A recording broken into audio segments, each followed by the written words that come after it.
সে আমাদের সমাজে চোর ধরার এক ধরনের মানে বাটি চালান দেওয়ার একটা প্রচলন আছে, প্রথা আছে। এটি আসলে শরীয়সম্মত কিনা, বা চোর ধরার কোনো আমল বা দোয়া আছে কিনা?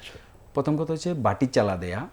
এই বাটি চালা দেওয়ার ব্যাপারে প্রথম কথা হচ্ছে এই বাটির উপরে কি কি পরে ফু দেওয়া হয়, এবং যেই কথাগুলো পরে ফু দেওয়া হয় আমি যতটুকু জেনেছি, আমি জানি না হয়তো কেউ এক ধরনের এটা পরে, কেউ অন্য ধরনের পরে কিনা আমি জানি না, কিন্তু এই পড়া যেই বক্তব্যগুলো এটার মধ্যে অনেক মানে শরিয়ার সাথে সাংঘর্ষিক বক্তব্য আছে।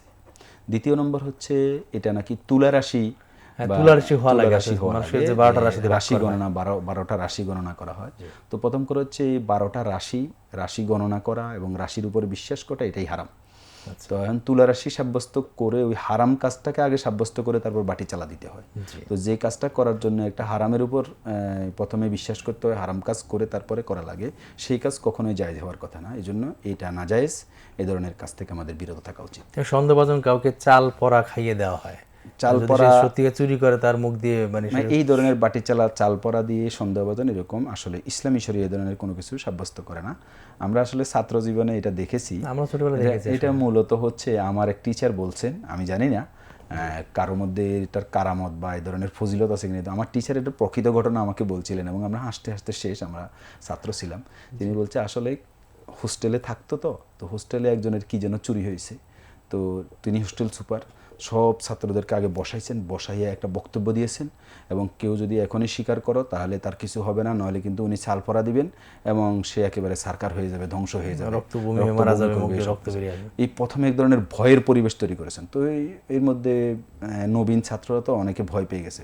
তো এবং আতপ চাল, যেগুলো যে সাদা সিদ্ধ চাল না, এই আতপ চালগুলোকে কি কেন ফোর্সে, আসলে পড়াটা মূল কথা না, এমনিতেই দেখবেন কেউ যদি ভয়ে মুখ শুকিয়ে যায় আর সে যদি আতপ চাল খাইতে লাগে তো এটা সে গিলতে পারবে না। ওই মূলত আমাদের টিচারের বক্তব্য শুনে ছাত্ররা ভয় পেয়ে গেছে। তো এর মধ্যে যে চুরি করছে সে তো বেশি ভয় পেয়েছে, তো সে আর চাল চাবাইতে পারতেছে না। মূলত এই কারণেই ওটাই কারামতি, আসলে প্রকৃত কোনো ঘটনা এটা না, যে সাধারণত চালে কিছু হয় না। আচ্ছা, এগুলো শরীয়সম্মত কোনো বিষয় না। কারণ হচ্ছে সন্দেহযুক্ত করে কোনো ব্যক্তিকে চোর সাব্যস্ত করা বা অপরাধী হিসেবে সাব্যস্ত করা ইসলাম সাপোর্ট করে না। ইসলাম সুনির্দিষ্ট প্রমাণ থাকলে তাকে শাস্তির আওতায় আনবে, আর সুনির্দিষ্ট প্রমাণ না থাকলে ওই ব্যক্তিকে সর্বোচ্চ শপথ করাতে পারে। ইসলামের বক্তব্য হচ্ছে কোনো ব্যক্তির ব্যাপারে যদি কেউ চুরির ব্যাপারে অভিযোগ করে, তাহলে যিনি অভিযোগকারী তিনি সাক্ষী হাজির করবেন, প্রমাণ দিবেন। তিনি যদি প্রমাণ দিতে না পারেন, অভিযুক্ত ব্যক্তি শপথ করবে যে আমি আল্লাহর শপথ করে বলছি আমি চুরি করিনি, তাহলে তিনি বেঁচে যাবেন।